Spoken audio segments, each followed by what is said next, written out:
came in Okawa, Japan. After an agonizing trickle of details and teasers, Nissan has finally pulled the wraps off the next generation of the world's best-selling EV nameplate, the Leaf. But a lot has changed since the original launched in 2010. With the impressive range figures of the Tesla Model 3 and Chevy Bolt, the 2018 Nissan Leaf has got to be good. As we drove it at Nissan's Tochigi proving grounds, zipping quietly through corners while nestled in the attractive, tech-laden interior, we realized we were piloting a successful evolution, and a milestone defining the second generation of the modern electric car. The look. The new Leaf is far better looking than the car it replaces. It's sleeker, with a more planted stance, futuristic but more mainstream. Its floating roof projects lightness, and its swept-back shape gives it a sense of motion. The new Leaf is about 0.4 inch lower in overall height, 0.8 inch wider and 1.2 inches longer, but it appears even lower, wider and longer than that. Ground clearance is unchanged. Nissan's designers told us they would have liked to have lowered the car and put bigger wheels on it, but they made all the spatial changes they could without making it too heavy or costly. Essentially, the new Nissan Leaf looks more like a car we'd aspire to get our hands on, electric powertrain or not. We found the interior to be quite comfortable and more premium than we expected.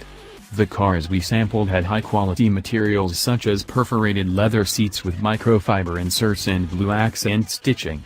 The sense of width played nicely in the cabin, and the front seats felt spacious for such a small vehicle.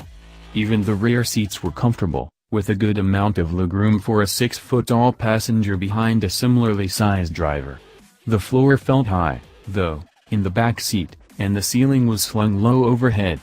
Still, we wouldn't feel guilty putting 2 adults or 3 children back there for a couple of hours. Walking around the car, we saw that the charging port was still located in the nose of the vehicle. It would have cost too much to move it to the side, designers told us, but they did what they could to make it more user-friendly. The port was under a flap on the hood, allowing one to plug in from above, rather than crouching to plug into the front of the grille, a small ergonomic improvement owners will appreciate, especially if they're moving up from an old Leaf. Those designers were coy about any other Leaf variants, but suggested that a potential Nismo version may or may not have bigger wheels. There were hints that other things are coming as well, whatever that means. Speculate away. The guts. To start, the new Leaf will be available with a 40 kWh battery offering 150 miles of range on the US cycle. Later, a second variant with a 60 kWh battery pack, called E+, will offer an expected 225 miles of range.